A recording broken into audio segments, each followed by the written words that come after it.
चालत असणारा आजचा 6व्या दिवसाची कथा, 6व्या अध्यायाची उर्वरित कथा सांगत असताना भगवंत लक्ष्मीला सांगतात, लक्ष्मी या महिन्यामध्ये जर दान दिलं तर त्या दानामुळे काय काय प्राप्त होतं, त्या दानामुळे किती किती धन प्राप्त होतं, उत्तम असणारा मार्ग लागला जातो, स्वर्गाची प्राप्ती होते, माणसाच्या मागे असणारी इडा पिडा सर्वस्व निघून जातं, दुःख नाहीसं होतं आणि सौभाग्यही वाढतं, स्त्रीचं सौभाग्य वाढतं, पुरुषाचं आयुष्य वाढतं, अल्प आयुष्यामध्ये मृत्यू येत नाही.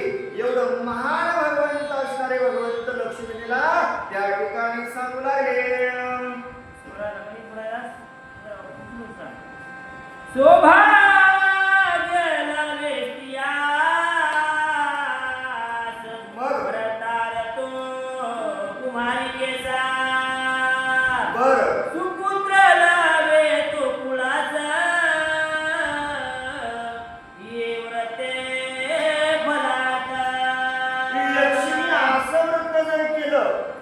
या अधिक महिन्यामध्ये दीपदान जर तुम्ही केलं, सौभाग्य तिला लाभल, आयुष्यभर मालकाची साथ भेटल, जिचं स्त्रीचं लग्न राहिले तिला चांगला नवरदेव भेटल, ज्या कुळामध्ये मुलबाळ नसतील ना त्या ठिकाणी मुलबाळाची संपत्ती त्या ठिकाणी प्राप्त होईल, संतती भेटल. एवढं महान भक्त असणारे भगवंत सांगतात की मला लक्ष्मी या महिन्यामध्ये दान केल्याच्या नंतर एवढं तुला फळ प्राप्त होईल. भगवंत बोलू लागले,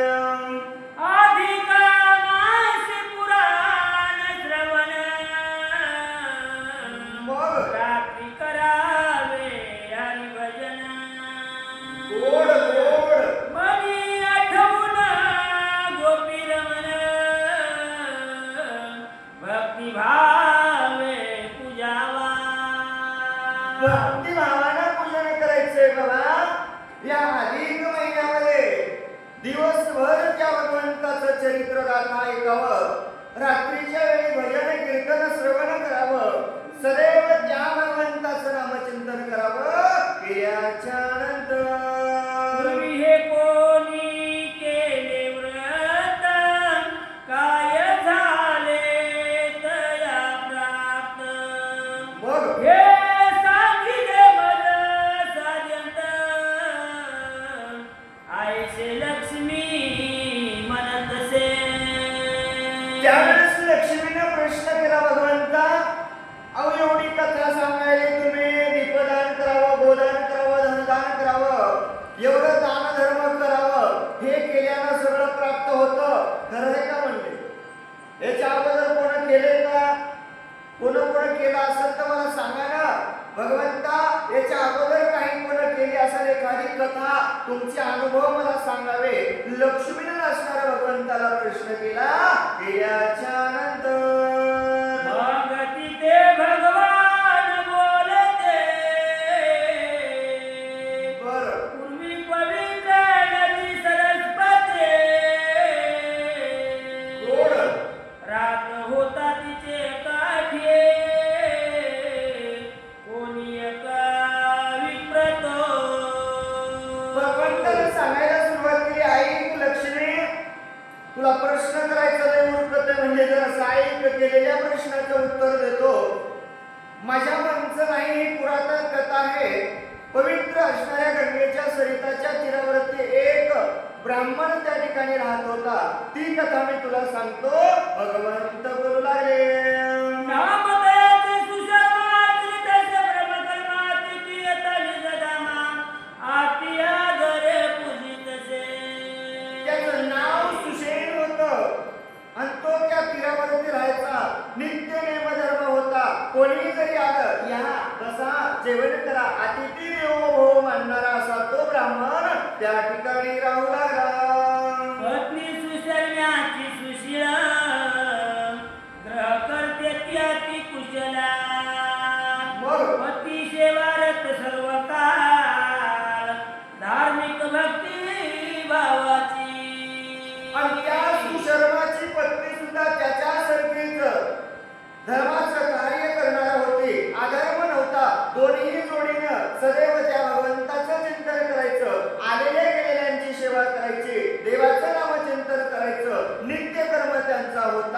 भगवंत बोलू लागले. आईसे वर्तता संसारी मग कमी न काही जया घरी गोड भगवंत यावरी कृपा करी आईसा आयचा भगवंत तो आईसा भगवंत असणारा तो होता. असं वर्तन संसारामध्ये चालू होतं.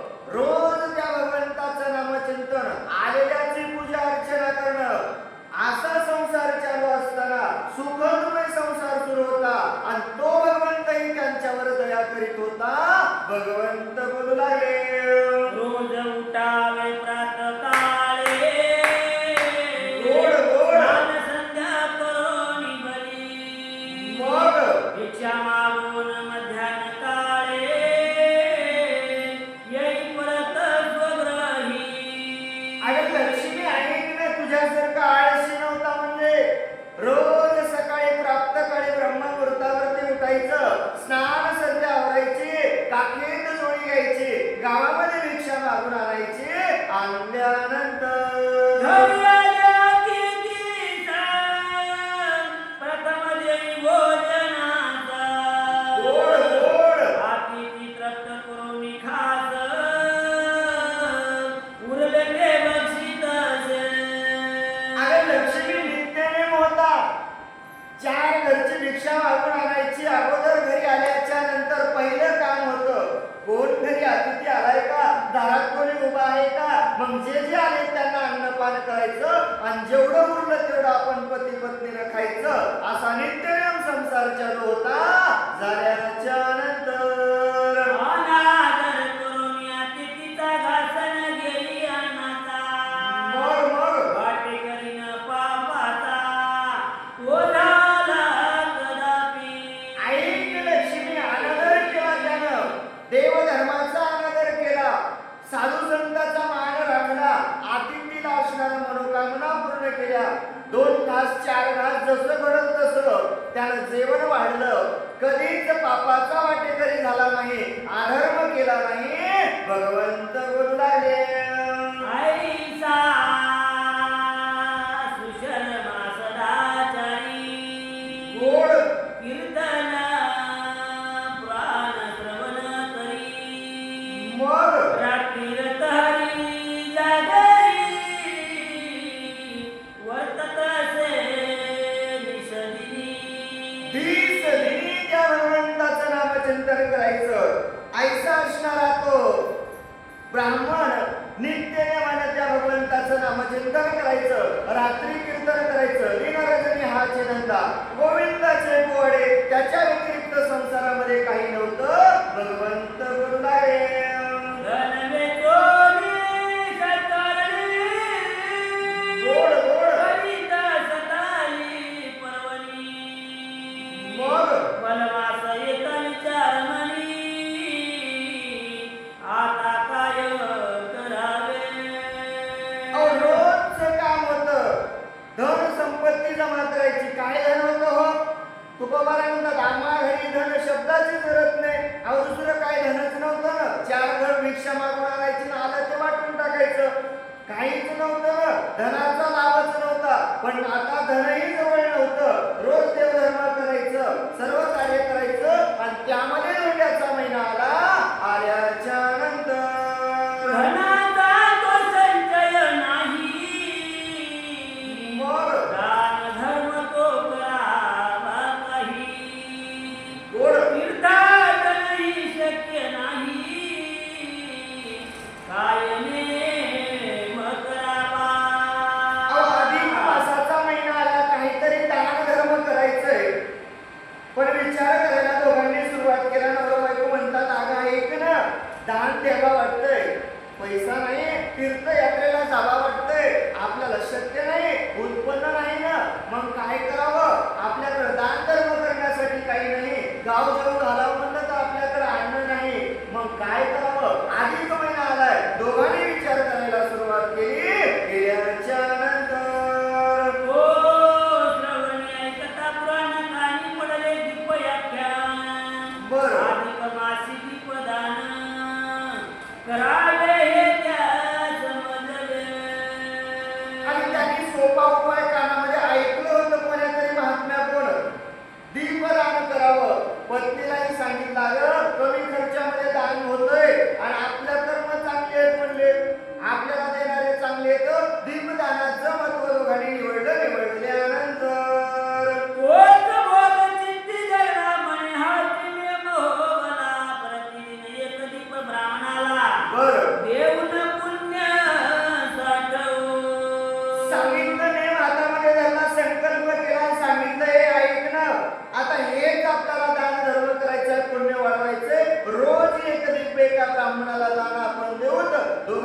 ठिकाणी विचार केला. जैसा कालाधिक मास सुरू केले दीपदानास, ब्राह्मणास बोलवी खास दान त्याची द्यावया. मग अधिक मासाचा महिना आला आणि आल्याबरोबर रोज एका ब्राह्मणाला दीपदान देण्यासाठी सुरुवात त्या ठिकाणी दोघांनी केली. एकादशीच्या त्या दिवशी सुशर्मा बैसला हरिभजनासी, मग तूप घालून सीता दिपासी, तयाने ते ठेविले. एकादशीचा दिवस त्या ठिकाणी आला आणि सुशर्मा नावाचा ब्राह्मण त्या भगवंताच्या चिंतनामध्ये तल्लीन झाला. दीपदान करण्यासाठी त्या दीपामध्ये ते त्या ठिकाणी तूप घातलं. घातल्यानंतर मग द्वादशीच्या मग प्रातःस्नान येऊ करून, गोड मग दीप पूजा आणि दान देऊ सत्पात्री ब्राह्मण. उद्याचं काम आजच्या रात्रीच सांगितलं केलं बाबा.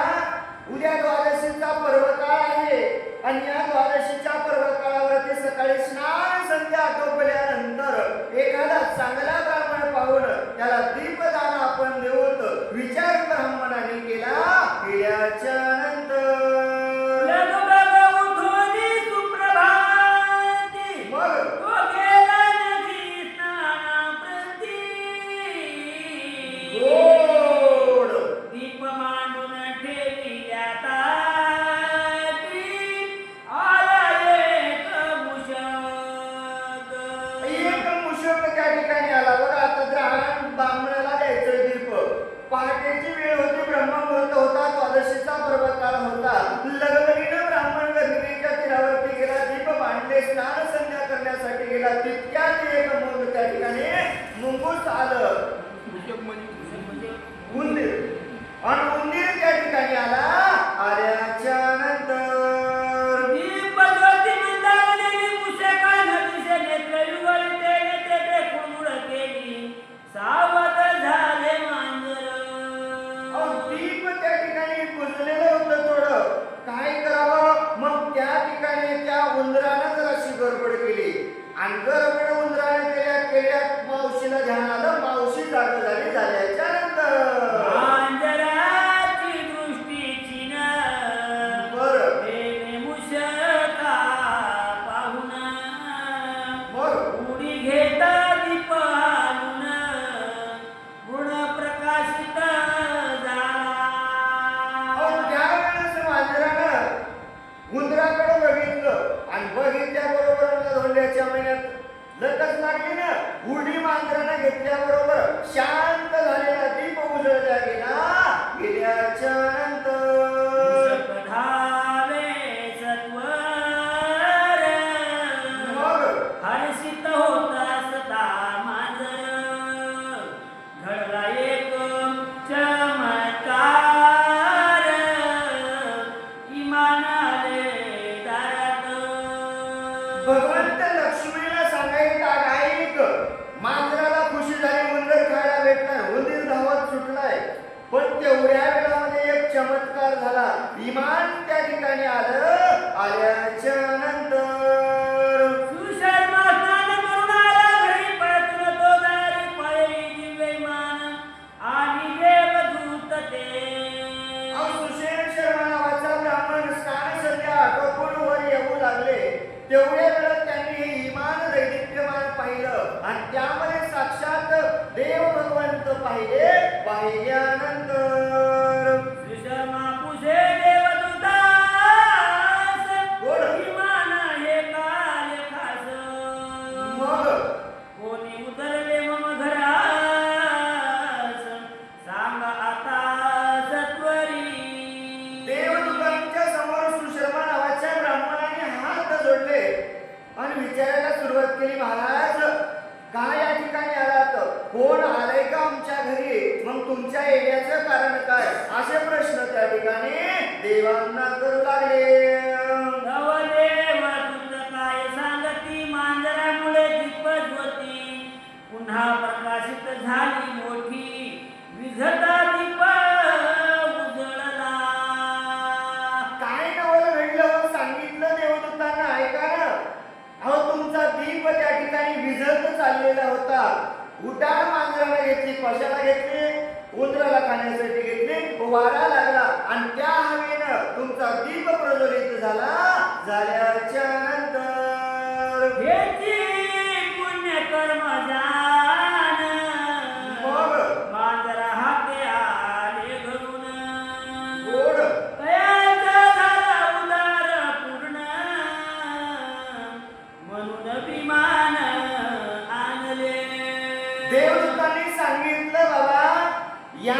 सत्कर्मामुळं उद्धार झाला. कोणाचा?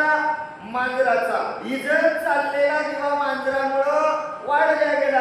मांजराला माहित होतं का मी दिवा लावायला का उंदीर खाला? कशासाठी उडी घेतली होती? उंदराला खाण्यासाठी घेतली होती. पण सत्कर्म चांगलं झालं आणि त्याच्यामुळे मांजराचा उद्धार होणार होता. मांजराचं पुण्य वाढलं आणि म्हणून आम्ही त्याला न्यायसाठी आलेले आहोत असं दूतांनी सांगितलं. सांगितल्यानंतर मांजर तुमच्या संगतीत मग बसत होते दिनरात. गोड त्या सत्संगाचे फलित तयासी हे लाभले. सांगितलं बाबा. मांजर काय काशीला गेलं नाही, मांजराने काय तीर्थयात्रा केलीच नाही.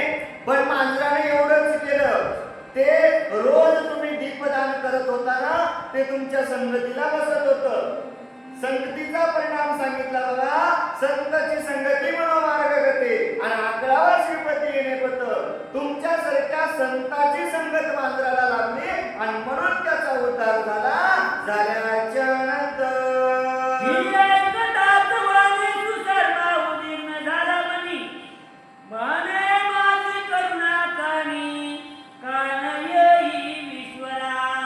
एवढं सुशर्माचं बोलणं ऐकलं. सुशर्मालाही आनंद वाटला. देवाचंही बोलणं ऐकून त्यालाही आनंद दोघांना झाला. पण तो म्हणला बाबा मी एवढं रोज कर्म करतो, उठलं की देवाची सेवा, रात्रंदिवस देवाचं नामचिंतन, सदैव देवासाठी त्या ठिकाणी अन्नदान सर्वस्व जे घडल ते करतो. मग देवाला माझी का ठिकाणी काळजी वाटत नसल, चिंता वाटू लागली. संगतीने प्राणी तरते विचकारा हे खालती. मग का पुण्य नसे माझे गाठी जीव उद्धार करणे. त्या ठिकाणी ब्राह्मण म्हणू लागला बाबा माझ्या संगतीमध्ये राहिलेल्या पशु प्राण्याचा उद्धार होत असेल आणि मोह का कमी पडत असेल का, माझं पुण्य कमी पडत असेल का मी केलेलं कार्य कमी पडत असेल, नेमकं काय या ठिकाणी या संसार रूपी सागरामध्ये माझा उद्धार का होत नसेल, का भगवंत माझ्याकडे येत नसेल, चिंता वाटू लागली. हे जनार्दना वासुदेवा अच्युता माधवा केशवा माझा तो उद्धार करावा ऐसे मनी कान येई.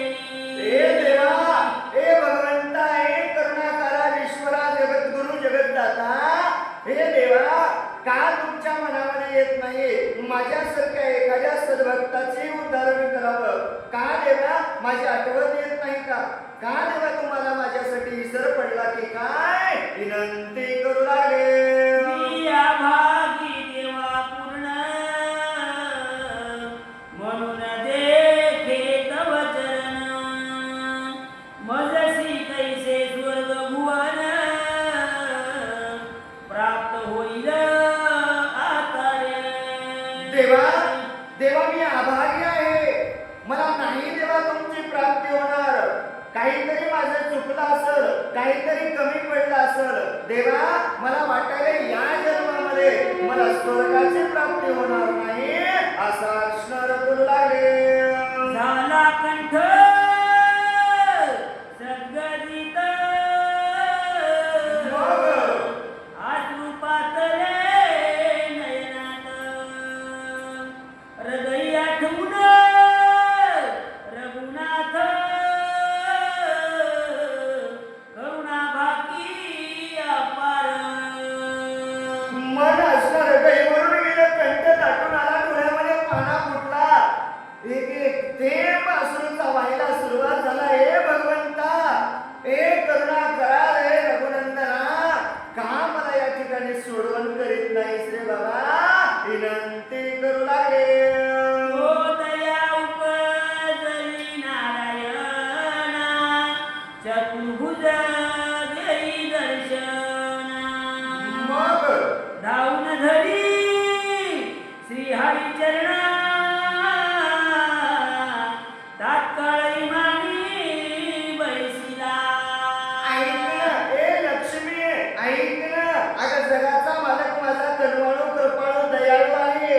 आणि माझा देव प्रत्येकासाठी धावून येतो. जो मदनी अनन्य शरण त्याशी मी निवारेल जन्म मरण. माझ्या भगवंताची करुणा केली, 10 भगवंता म्हणून पुकारणी केली, त्यावेळेस जगाच्या मालकाला दया आली आणि आल्याच्या नंतर देवाच्या दूतांनी त्या ब्राह्मणाला इमानामध्ये बसवलं. बसवल्यानंतर मयोनी पुण्य जोडावे पदरी, मग हरित भेटेल सखाची हरी. गोड मोक्ष सुखाचा अधिकारी होई तोच पुण्यात्मा. पुण्य आत्मा तोच त्या ठिकाणी होईल बाबा. म्हणून पुण्य जोडावं पदरामध्ये. पदरात पुण्य नसेल तर होईल का? महाराज सांगतात पूर्व पुण्य असता गाठी अंत होय संत भेटी. पुण्यच जर त्या ठिकाणी नसल तर देवाची प्राप्ती होणार नाही. म्हणून लक्ष्मी माणसानं रोज का होईना थोडं थोडं पुण्य जोडावं. भगवंत बोलू लागले, जो पुण्यात्मा संगतीने देई होईल पुण्य जोडले तरी जीवाचे सार्थकतेने होईल बाणीचे ती.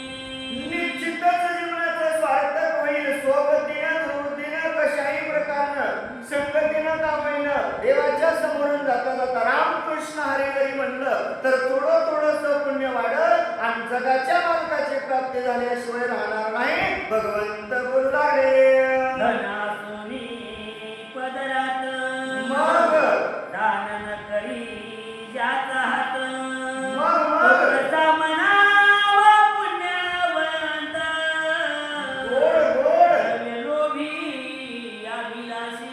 तरी लोभी अभिलाषी. महाराज सांगतात बाबा ज्याच्याकडे धन नाही, ठीक आहे, ज्याच्याकडे धन नाही त्याला दान धर्म घडला नसेल, त्याच्याकडे धनच नाही ना. मग ज्याच्याकडे धन असून सुद्धा त्याच्या हातानं पट्टी घडत नाही, देवाला दान घडत नाही, कोण्या कार्याला रुपया देत नाही, कोण्या सत्कर्माला पैशाला येत नाही, गावात कवा पट्टी देत नाही, देवाला रुपया खर्च येत नाही, मग त्याला पुण्यवंत म्हणावं का? नाही.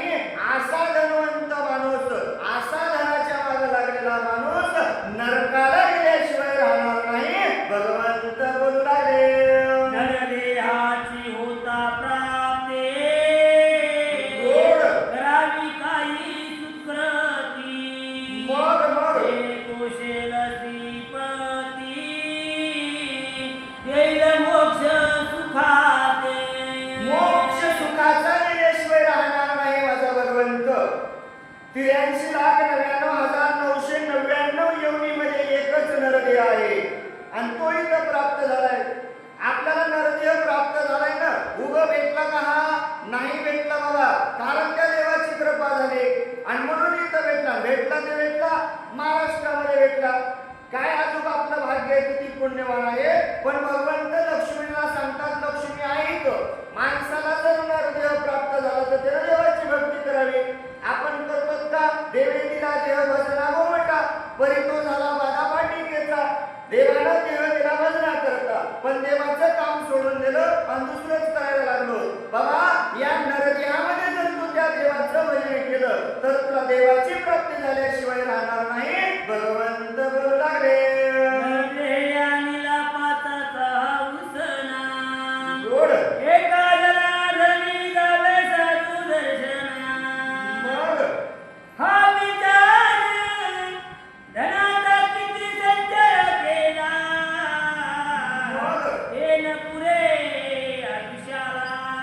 गोड धन वेचिता वाया गेला, आयुष्य काळ तो किती. आयुष्य काळ तो किती. महाराज सांगतात बाबा जन्माला आलं आणि तेव्हापासून सारखं एक एक रुपया जमा करायला सुरुवात केली. काय धन कामायला आहे हो का? जायचंय ना. देह आणला पाचाचा उसना, देव असणार आहे देह पाचाचा उसना आणला, इथं सोडून जायचंय. धनही सोबत येणार नाही, देहही सोबत येणार नाही. मग केलेलं सत्कर्म संग येणार आहे. हे सत्कर्म करायचं सोडून देतं आणि सारखं त्या पैशाच्या मागे लागतंय. आज रुपया, उद्या रुपया, 2 रुपये, 5 रुपये जमा करतोय. आमचे नाथ महाराज म्हणतात बाबा हे देह चांगला भेटलाय, पण कामाला कशाच्या लावला? पैशाच्या लावला. कष्टी जोडलेली संपत्ती ती ठेवी ती अति निभूती, आपण मरते धुळी खात.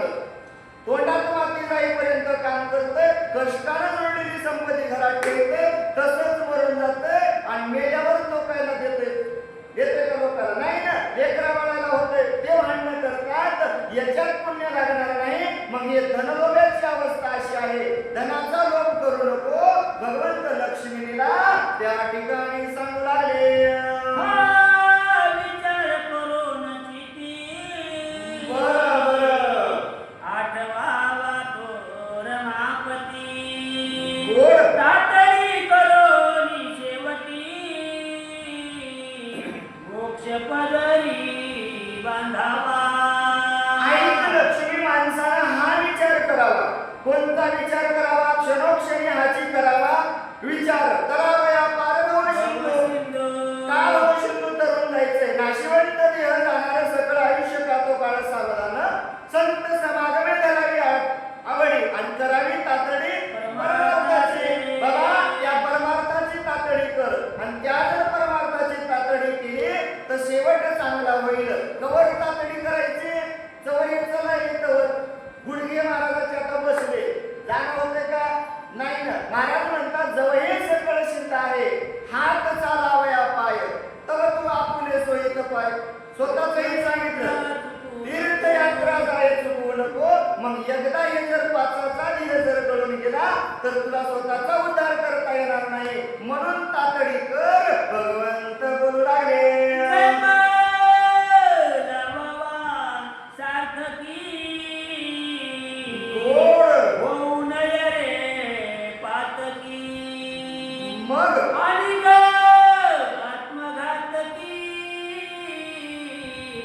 कदापि न भावे. बाबा हे देवाने दिलेला देव आहे मग हे सार्थकी लावावं ना. महाराज सांगतात नरजन्मामध्ये नरा करू नये सार्थकी या जन्माचे. बाबा आपल्याला देह भेटलाय पूर्वीचं काहीतरी पुण्य होतं म्हणून इथं प्राप्त झाला नाहीतर येरी भेटत नव्हता. मग हे असणार प्राप्त झालेला देह सार्थकी लावावा ना. सत्कर्मासाठी लावावं. अनेक असणाऱ्या आपदासाठी लावू नये. याचा पापाचा भागीदार होऊ नये आणि पुण्याची प्राप्ती करण्यासाठी देह खर्च करावा. साधू संतांनी केला का जगाच्या कल्याणा संताच्या येऊन अंधेर माणसानं दिलेला धर्माचा असणारा हा देह थोडा तरी परोपकारासाठी लावावं भगवंत बोलू लागले. मग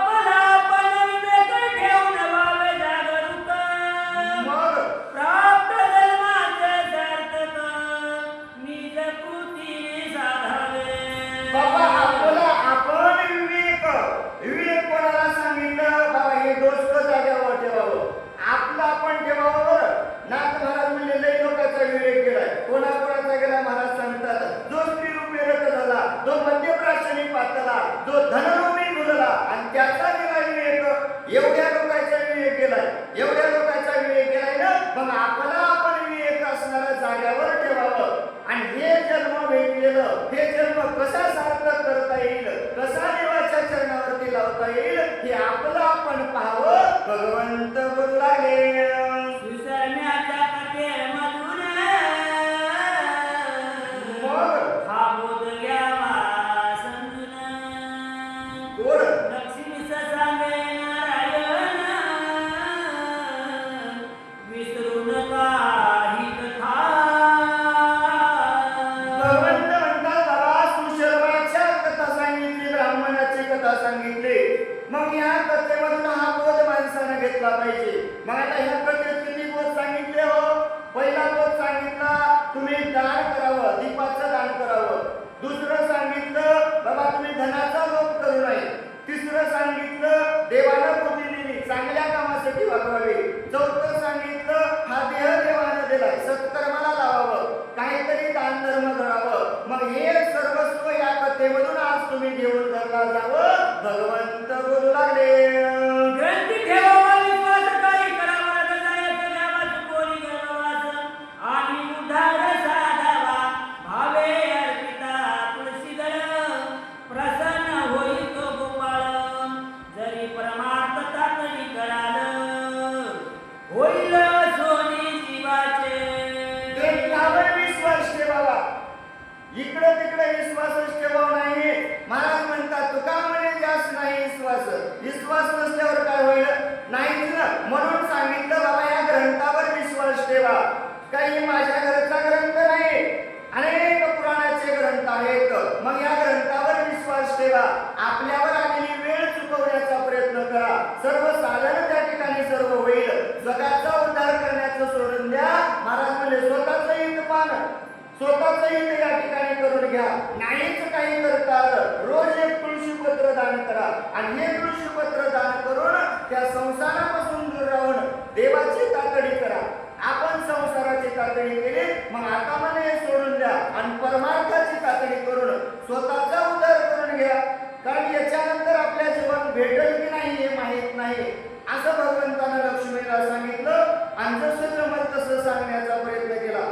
6व्या अध्यायाची कथा अशी सुंदर असणारी होती. जसं जमल तसं सांगितलं. जे चांगलं वाटेल असेल ते माझ्या स्वामीचा आशीर्वाद समजून जीवनामध्ये उपयोगी आणा. धावत्या वेगामध्ये नाही नचल सांगण्याचा प्रयत्न केला.